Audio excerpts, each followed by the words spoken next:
think I'm gonna have one story in this video. It's a long one. It's actually I'm gonna share with you a newspaper article from 1986. The piece was published in the West Virginia Advocate. There's no specific date on the paper, but there is a date, November 1986, on the front page here. And this was sent to me by a viewer. He didn't want his name released, but if you're listening, I want to tell you how much I appreciate you sending this. The author of the article is Warren E. Dulier. He is the Advocate, editor, and publisher, or was. The name of the article is Attacked by Two Bigfoot Monsters on Dillon's Mountain, Hunters Claim. And this occurred apparently in Cacapon Bridge, West Virginia. Two hunters claimed they were attacked on October 25th by two Bigfoot on Dillon's Mountain near this rural community. The father and son team, both residents of the Maryland District of Columbia area, declined to be identified. Both said they were businessmen afraid of their reputations would be disparaged. It was a nightmare. It was the most frightening experience I've ever had, the father said. It was crazy, and people will say that we're crazy and that it never happened. People can think what they want, the son said. Neither of us is crazy, and both of us know what we saw and what we went through. Advised that the Advocate was skeptical of their claim, the father, who appeared to be in his late 50s, displayed a large tear in the right shoulder of a hunting coat. He said the rip occurred when he escaped from the grip of one of the Bigfoot. His son, who appeared to be in his early 30s, displayed 8 strands of hair he claimed came from one of the Bigfoot. He said he retrieved the hair from an underbrush snag at the site of the alleged encounter. This reporter observed that the strands of coarse black hair, varying from about 1 to 2 inches long, resembled hair from a horse's tail or mane. The hunters said that they were hunting wild turkeys when the alleged attack occurred.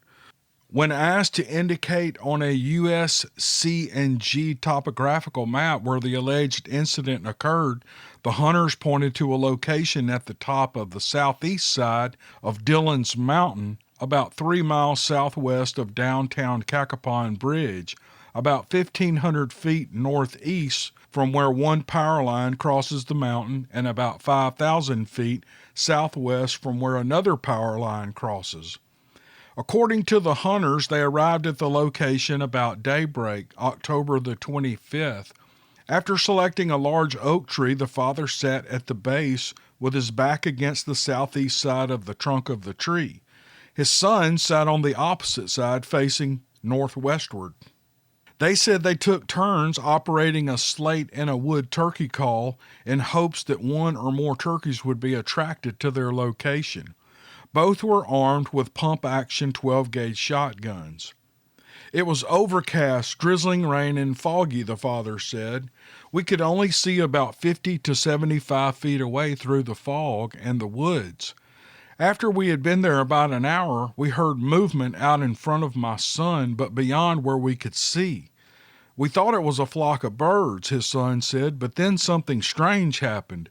It sounded as though a turkey flock had split up, and part of the flock was circling to our left, and part were circling to our right. Then I heard some branches breaking, the father said. From these sounds, I knew it couldn't be turkeys. I became worried that 2 hunters had heard our turkey calls and were stalking us. After listening to the sounds for about a minute or more, I was certain it was 2 hunters. To let them know we weren't turkeys, I said, "Hello," and then the sounds stopped. We silently remained at our location for about 5 more minutes. During that time, we heard faint sounds that sounded closer and kept moving around us in the circle, the hunters said. I decided it was 2 deer. I wanted to see them, the son said, so I got up and started walking softly and slowly toward where I'd heard the last sounds off to my left. I walked about 40 feet from the tree, and suddenly, through the fog, I saw in the woods what looked like a big black gorilla about 8 feet tall. It was off to my right and about 15 feet away. Its legs were behind a bush that was in front of it. I didn't know what the hell it was, but it scared me so bad I couldn't move. I even forgot I had a gun in my... This is not funny, but it kind of is. I even forgot I had a gun in my hands, the son said. The thing and I stared at each other for a couple of moments, and then all of a sudden it growled like a gorilla and it lunged at me. I turned and ran back towards the tree, the hunter said. The father said he remained at the tree and watched his son stalk forward, saw him stop, stare to his right, and then spin and run back towards the tree. I heard a growl and something big running after him, the father said. I thought a bear was after him. I jumped up and threw my shotgun up and aimed at the sounds. Suddenly, I saw this thing running after him and about 20 feet behind him. It looked like a giant man dressed up in a gorilla suit. I was too surprised to pull the trigger. Besides that, I didn't know if the thing was human. His son said he dropped his gun during his terrified run. I saw my dad raise his gun and then lower it, and then he began waving his arms and shouting. When I got to him, I spun around and saw that the thing had stopped about 15 feet away, the son said. We both yelled and screamed and flopped our arms. The thing started moving back and circling to our left. All of a sudden, my dad screamed like he had been stabbed. I looked and there was another one of these things behind him, and it had a hold of his shoulder. The hunter said he was yelling and trying to jerk loose. I grabbed a hold of him and pulled him loose from the thing. His father said the damn thing had tits like an old woman. It was as big as the other one, but it had tits. It was covered with black hair, but the tits didn't have much hair on them. They looked like big hound dog ears. He said he dropped his gun while struggling to free himself from what he claimed was a female Bigfoot. The hunter said that they ran about 15 or 20 feet, but the big male foot ran to its left and blocked their course. They said they found themselves between the two creatures and remained about 15 feet away, while circling and maneuvering to keep them trapped between them. When asked how they were able to identify the male Bigfoot, the hunter said that it had a big penis and testicles. They looked like a man's, but they were bigger, the father said. When the thing ran or jumped or turned a certain way, you could see them plain, but they were hairy and partly hidden by the hair that was covering the whole body. According to the hunters, the two Bigfoot kept circling them, snarling and making terrible sounds. Every couple of seconds, one of them would growl and lunge toward us. We would yell and flop our arms, and it would stop and back up. I was so scared I dirtied my pants, the father said. The hunter said the standoff probably lasted about 10 minutes. One of them would lunge at us, and we would yell and jump back and run a few steps, the father said. At one point, I looked down and saw my shotgun on the ground. I grabbed it, and I fired into the air. The Bigfoot jumped backwards. I shot the gun again, and they turned and started to run away. I kept shooting the gun into the air. We could hear them running away through the brush. They ran away in different directions. And now they start a short interview, an exchange, and here's what the advocate writes. The advocate, why didn't you shoot them? The father, I wanted to, but they look too human. The advocate, do they have fangs? Father, no, they have teeth like a human, but they're much bigger and they're all yellow. The advocate, what type of feet or hands do they have? The son, they look like the hands and feet of a giant human, except they were hairy on the tops. Their palms and soles of their feet look like dark skin of a white man. Their feet were broad and about 18 to 20 inches long. An advocate, what type of nose do they have? The father, like a cross between the nose of a man and the nose of a gorilla. You could see the nostrils real plain. When further questioned, the hunter's answers painted a picture that coincides with the classic description of what many people claim are Bigfoot. They seem to be describing a huge prehistoric Cro-Magnon man or a huge Homo sapien Neanderthal man whose body is covered with coarse, thick black hair about 1 inch long.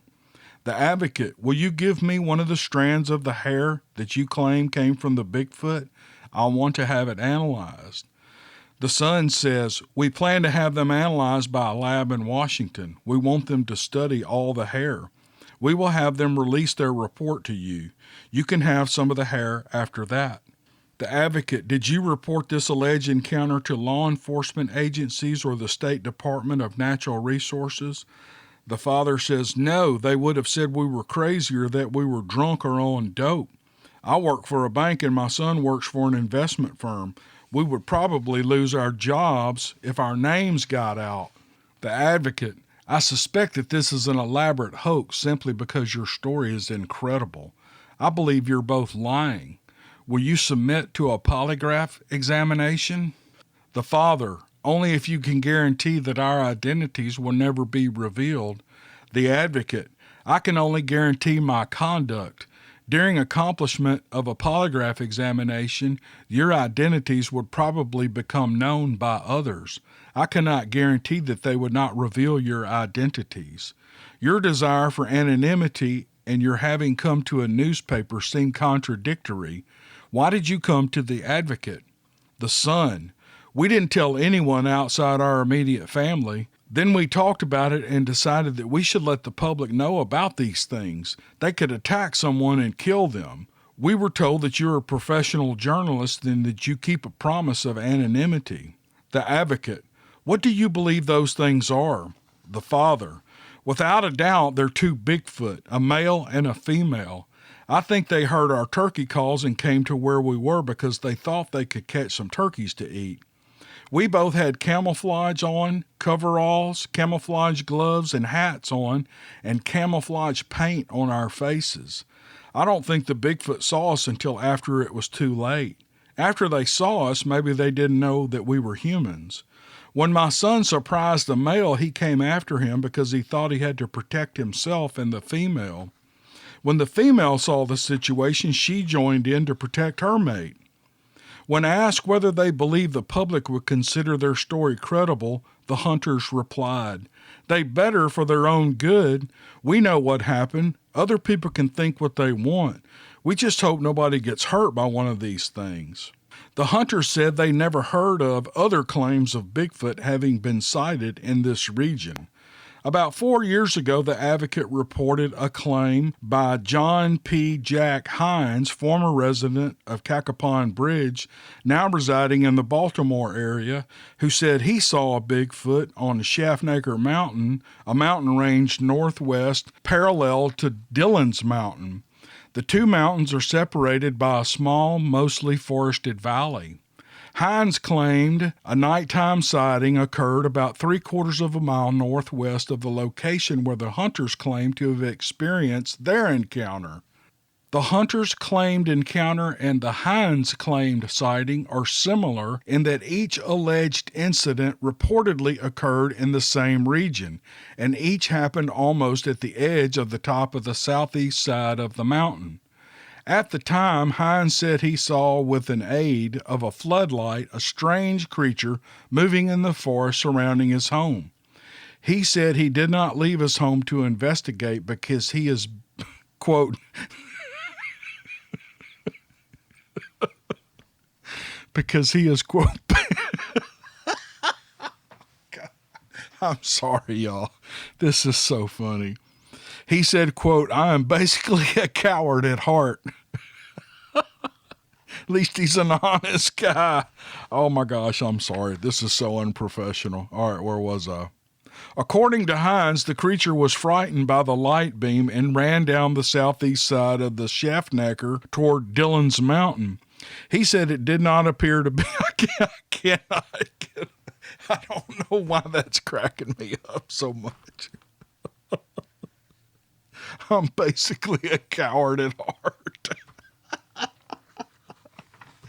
Oh, am I going to have to stop this and start over? Oh, I think we need to re-record this. At the time, Hines said he saw, with the aid of a floodlight, a strange creature. I can't do it. I'm going to have to stop it. At the time, Hines said he saw, with the aid of a floodlight, a strange creature moving in the forest surrounding his home.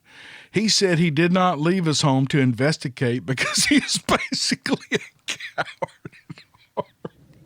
I can't do it. Oh, I don't know how I'm going to edit this.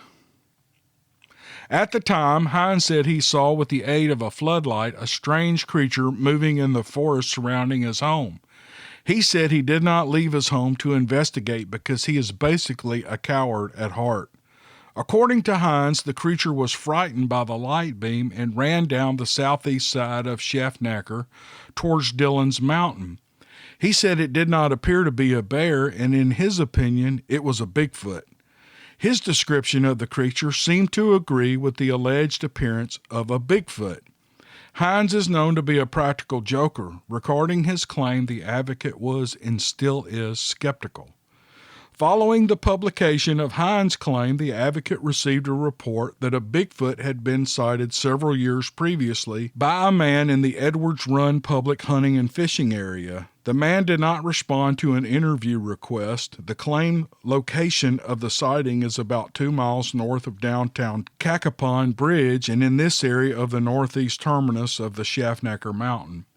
During the 1940s, some old-timers, now deceased, related stories claiming they or their parents or their grandparents or their great-grandparents had encountered in the Cacapon Bridge region creatures they called snollgasters. Reportedly, the encounters had occurred during earlier times and at various locations throughout the region. These claims were made many years prior to the publicity regarding discovery of the alleged abominable snowman or Yeti of the Himalayas and subsequent publicity regarding the so-called Sasquatch or Bigfoot of North America. Surprisingly, earlier descriptions of snollgasters given by the old-timers seem to match much later descriptions of Bigfoot or Sasquatch. Science has yet to confirm the existence of such creatures. Some researchers doubt they exist, while others are unsure. However, several noted scientists have previously announced that their research not only convinced them that the alleged abominable snowman or Yeti of the Himalayas does not exist, but also convinced them that the Bigfoot or Sasquatch do roam wilderness areas in America and Canada. That's the end of the article. This is, some of you guys may not like these old articles, but I love them. I really enjoy them. And I'm just kind of going with my gut. Some things that I enjoy seem to be popular with people who watch the videos. So we're about almost 20 minutes into this. That's long enough for a video. I hope you guys enjoyed that, and I appreciate the guy who sent it to me. This was really good, so we're going to wind this up. Leave comments. Tell me what you think. If you heard this story before, if you know anything about this, make a comment or get in touch with me. And if there's follow-up stories or something like that, send it to me. The thing is, I'm so busy, I don't have time to dig and research for this stuff. I barely have time just to do the videos that I do. I'm sure if I did some digging on the internet, I could find a bunch of these. So all that said, I really appreciate people sending them to me. It's a huge help to me, and I think it's interesting to everybody. So you guys have a good rest of your week, and we'll see you on the next video. Thanks a lot.